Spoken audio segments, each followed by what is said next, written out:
નમસ્કાર મિત્રો. ભારતના રાષ્ટ્રપતિ કેવી રીતે ચૂંટાય છે, એમની સત્તાઓ શું છે, આ એવા સવાલો છે જે આપણને બધાને થાય છે. તો ચાલો આજે આપણે બંધારણના આર્ટિકલ 52 થી 62 ને એકદમ સરળ ભાષામાં સમજીએ. અને હા, ખાસ કરીને એક્ઝામના પોઈન્ટ ઓફ વ્યૂથી, જેથી બધું જ યાદ રહી જાય.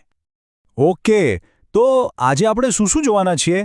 સૌથી પહેલાં રાષ્ટ્રપતિનું પદ અને એમની સત્તા શું છે એ સમજીશું. પછી રાષ્ટ્રપતિ બનવાનો આખો રસ્તો કેવો છે, એમનો કાર્યકાળ, અને છેલ્લે એમના કાર્યકાળનો અંત કેવી રીતે થાય છે એ જોઈશું. અને હા, છેલ્લે ક્વિક રિવિઝન પણ કરી લઈશું. તો ચાલો શરૂ કરીએ. ચાલો તો સીધા જ આપણા પહેલા સેક્શન પર જઈએ, પદ અને સત્તા. આખરે રાષ્ટ્રપતિની ભૂમિકા છે શું? ચાલો સમજીએ. જો આર્ટિકલ 52 બહુ સીધી વાત કરે છે. ભારતમાં એક રાષ્ટ્રપતિ હશે, પણ આ પદ એટલે શું? એ આપણા દેશના સર્વોચ્ચ વડા છે, ભારતના પ્રથમ નાગરિક છે, અને સૌથી અગત્યનું આપણી ત્રણેય સેનાના સુપ્રીમ કમાન્ડર પણ એ જ છે. આ બધા પોઈન્ટ્સ યાદ રાખજો. હવે આવે છે આર્ટિકલ 53, જે થોડું ટ્રિકી છે. આર્ટિકલ કહે છે કે દેશની બધી જ કારોબારી સત્તા રાષ્ટ્રપતિના હાથમાં છે. મતલબ કે દેશનું આખું શાસન એમના નામે જ ચાલે. પણ અહીંયા એક મોટો પણ છે. વાસ્તવમાં આ સત્તાનો ઉપયોગ કોણ કરે છે? વડાપ્રધાન અને એમનું મંત્રીમંડળ. એટલે રાષ્ટ્રપતિ થયા કાયદેસરના વડા, જ્યારે વડાપ્રધાન છે વાસ્તવિક વડા. તો એક્ઝામ માટે આ પોઈન્ટ ગોખી જ લેજો. રાષ્ટ્રપતિ એટલે બંધારણીય વડા, અથવા કહીએ તો નામમાત્રના કારોબારી વડા, અને વડાપ્રધાન એટલે વહીવટી વડા, એટલે કે વાસ્તવિક કારોબારી વડા. આ તફાવત પરથી એમસીક્યુ વારંવાર પૂછાય છે, એટલે આ ભૂલતા નહીં. ચાલો હવે આગળ વધીએ. માની લો કે કોઈને રાષ્ટ્રપતિ બનવું છે, તો શું કરવું પડે? શું લાયકાત જોઈએ? ચૂંટણી કેવી રીતે થાય? બધું જ જોઈએ આપણા સેક્શન 2માં. ઓકે, તો લાયકાત શું છે? બહુ સિમ્પલ છે. પહેલું, ભારતના નાગરિક હોવા જોઈએ. બીજું, ઉંમર ઓછામાં ઓછી 35 વર્ષની હોવી જોઈએ. અને ત્રીજું, લોકસભાના સભ્ય બનવા માટે જે લાયકાત જોઈએ એ બધી જ એમનામાં હોવી જોઈએ. આ 3 મુખ્ય શરતો છે. ખાલી લાયકાતથી કામ નહીં ચાલે. અમુક શરતો પણ છે. ઉમેદવારે 15,000 રૂપિયાની સિક્યોરિટી ડિપોઝિટ આરબીઆઈમાં જમા કરાવવી પડે. અને એટલું જ નહીં, એમને 50 મતદારો પ્રસ્તાવક તરીકે અને બીજા 50 મતદારો સમર્થક તરીકે જોઈએ. આ બધું એટલા માટે છે કે માત્ર ગંભીર ઉમેદવારો જ મેદાનમાં ઉતરે. હવે સૌથી મહત્વનો સવાલ, રાષ્ટ્રપતિની ચૂંટણીમાં વોટ કોણ આપે છે? આપણે લોકો સીધા વોટ નથી આપતા. આ એક પરોક્ષ ચૂંટણી છે. મત કોણ આપે? તો સંસદના બંને ગૃહોના, એટલે કે લોકસભા અને રાજ્યસભાના ફક્ત ચૂંટાયેલા સભ્યો, અને રાજ્યોની વિધાનસભાના ચૂંટાયેલા સભ્યો, એટલે કે એમએલએસ. ખાસ યાદ રાખજો, જે નિમણૂક પામેલા સભ્યો હોય ને, એ વોટ આપી શકતા નથી. હવે ચૂંટણીની પદ્ધતિ પણ થોડી અલગ છે. એને કહેવાય છે એકલ સંક્રમણીય મત પદ્ધતિ દ્વારા સમપ્રમાણ પ્રતિનિધિત્વ. નામ થોડું અઘરું છે, પણ એનો મતલબ એ છે કે દરેક વોટનું વજન સરખું રહે. અને આ પદ્ધતિ આપણે આયર્લેન્ડના બંધારણમાંથી લીધી છે. અને મતનું મૂલ્ય 1971ની વસ્તી ગણતરી પ્રમાણે નક્કી થાય છે. તો આ મત મૂલ્ય એટલે શું? ચાલો એ સમજીએ. સિમ્પલ ભાષામાં એ એક સિસ્ટમ છે જે એ નક્કી કરે છે કે દરેક એમએલએ અને એમપીના વોટનું વજન કેટલું ગણાશે, જેથી બધાને બરાબરનું પ્રતિનિધિત્વ મળે. જુઓ, અહીંયા જ ખરી મજા છે. દરેક રાજ્યના એમએલએના વોટની વેલ્યુ અલગ અલગ હોય. કેમ? કારણ કે એ રાજ્યની વસ્તી પર આધાર રાખે છે.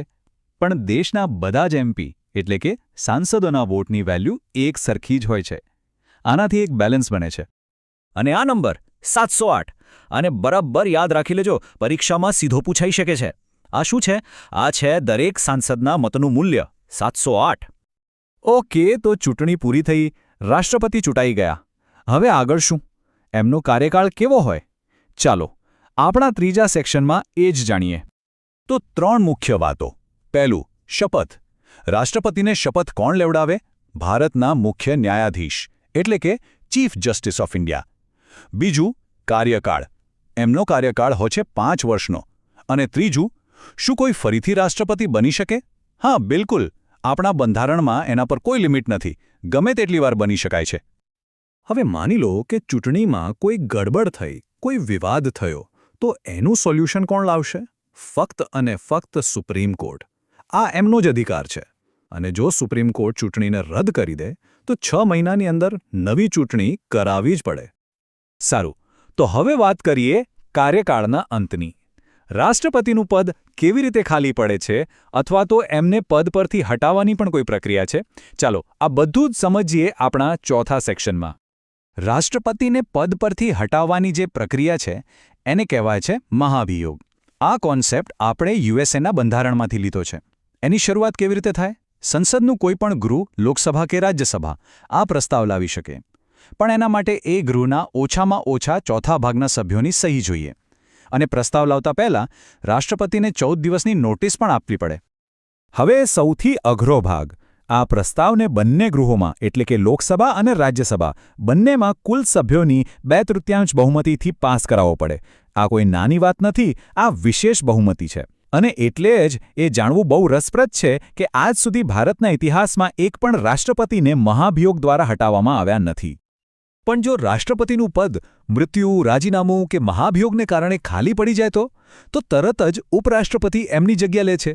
અને માની લો કે એ સમયે ઉપરાષ્ટ્રપતિનું પદ પણ ખાલી હોય તો પછી ભારતના મુખ્ય ન્યાયાધીશ કાર્યકારી રાષ્ટ્રપતિ તરીકે કામ કરે છે. આવું એકવાર થઈ ચૂક્યું છે જ્યારે એમ હિદાયતુલ્લા કાર્યકારી રાષ્ટ્રપતિ બન્યા હતા. વાહ! આપણે આર્ટિકલ 52 થી 62 સુધીની આખી સફર કરી લીધી. તો ચલો ફટાફટ એક ક્વિક રિવિઝન કરી લઈએ જેથી પરીક્ષા પહેલાં બધું તાજું થઈ જાય. જુઓ, આ ટેબલ તમારા માટે એકદમ કામનું છે. આર્ટિકલ 52 થી લઈને 62 સુધી કયા આર્ટિકલમાં શું છે એ બધું જ એક જ જગ્યાએ છે. પરીક્ષા પહેલાં છેલ્લી ઘડીના રિવિઝન માટે આ બેસ્ટ છે.